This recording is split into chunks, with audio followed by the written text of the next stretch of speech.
Hello everybody, this is Jeffrey GT7 and welcome to this episode. In this episode is going to be a new build using the Jaguar F-Type at Tokyo600. In this particular episode, I'm going to do a step-by-step process on how to get the car, the parts you'll need from car customization, the setup, and of course to finish it off for the race to see what the car can do.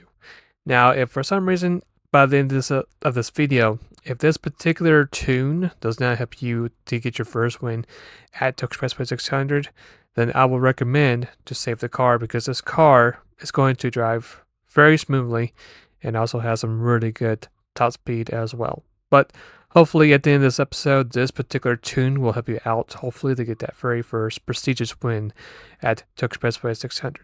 So without any further ado, let's go ahead and start with the episode. So of course, the very first stage is going to be where to find the car. This car can easily be attained at Brand Central. As you can see here, we are already in the Jaguar dealership. As you can see, it easily can be found very first car under the Jaguar brand.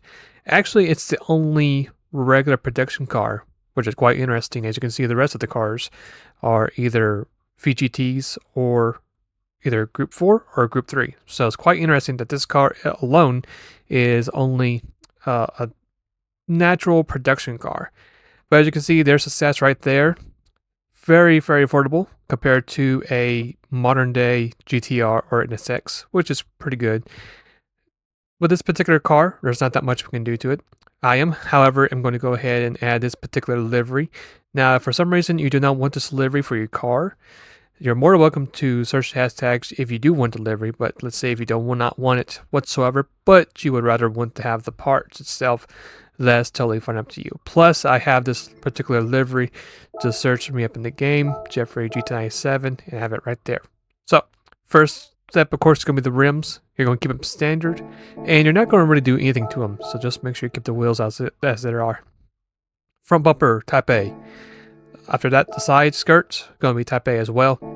As we move to the rear bumper, it's going to be Type A, which is going to lower your PP points, which is pretty important to note. Fully customized for the rear wing, and that's going to be it for the parts from car customization.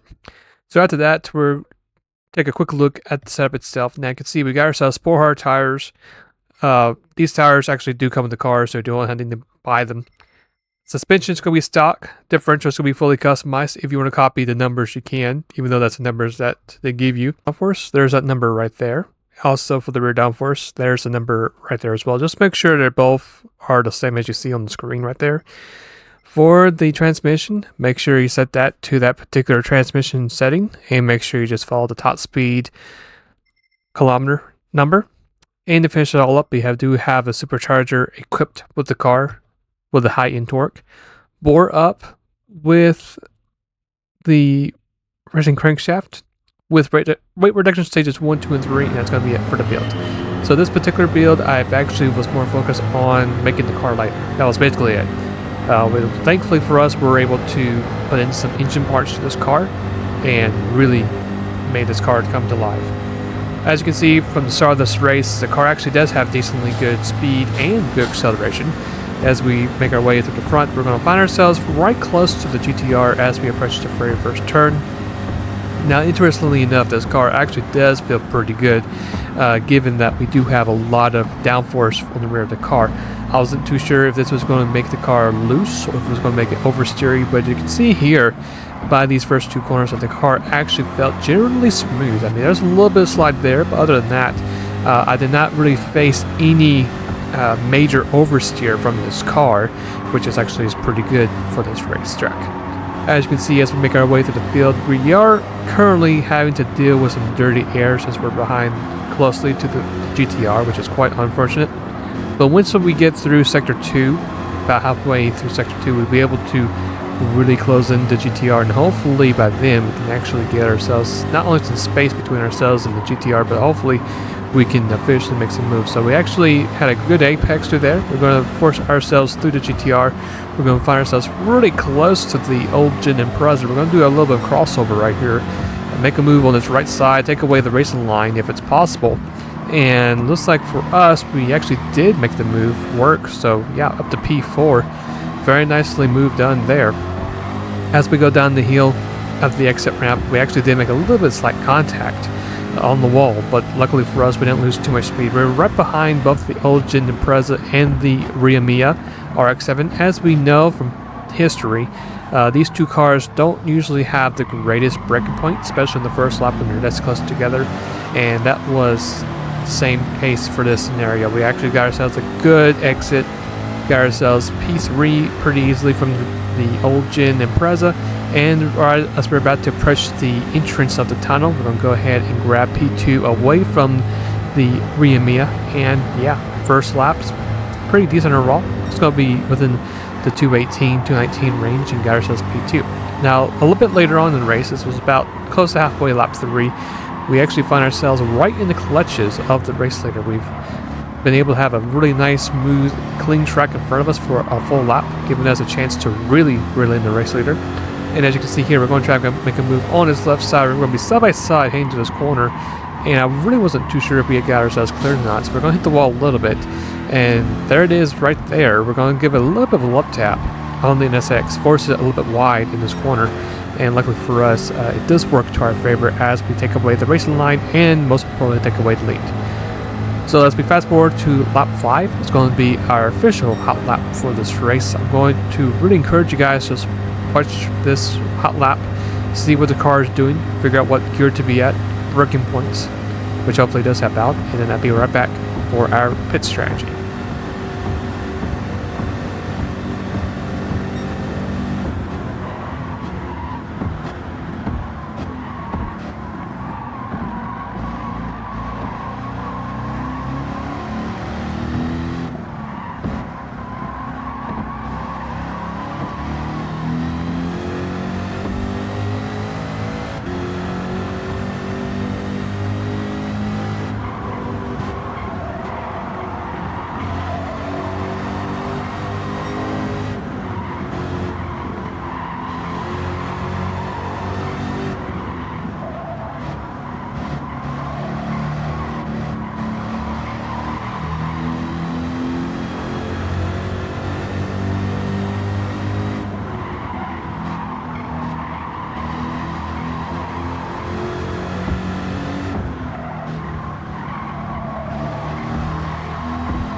Okay, so as we finished up the lap 6 of this race, we unfortunately had to come pit road a bit earlier than the rest of the drivers in this race, unfortunately. But for us, thankfully, we did make it to the halfway point, so we are going to make only one pit stop, which is good. And just for this only pit stop, as you may have guessed, we're going to go ahead and just refill the car with fuel. As you can see, unfortunately, the diamond is, of course, closer to the full part of the fuel of the bar. So we're going to fill this car almost full of fuel, almost at full, and that's going to be it for our pit strategy. We did a couple more time trial laps, and that's literally is going to be it for this race. So this car overall did pretty well. I would say it's pretty similar to the Corvette C5 we did in a previous episode. That's probably a very, very good example.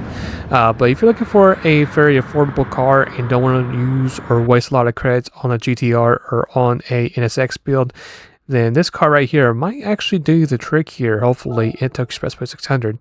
26:23 was our total time. We unfortunately did not get the clearance bonus. We actually got the standard instead, and that's going to be it for this episode. Now, for the next episode, it's actually going to be quite a semi-request build, but I thought this was a good time to actually bring this car back out here. It's going to be the Aston Martin VGT DB100. Now, this car has been notorious for the last 2.5 years of being one of the best cars for Tokyo 600. Might be debatable to classify as the best car, period. By some players, I think, even though the majority of the GT7 community are not really huge fans of the VGT, but I think this car itself actually is a really fightable tool to use for Tokyo 600. So I'll be giving my own particular tune. I've done this car several times in this particular race, so hopefully this next tune will help you out to gain you some more credits in GT7. So until then, I'll see you guys later. So that is going to be for today's episode. Hopefully this particular build has helped you out in Gran Turismo 7. If you guys have any suggestions or any other builds you want me to try out, you're more than welcome to add those to the comments below, and I'll try my best to do them. Until then, hopefully you guys have a great rest of your day, and if you guys would like to subscribe to the channel, you're more than welcome to do so as well, as I'll have some more stuff coming up in the next couple days. Until then, see you later and take care.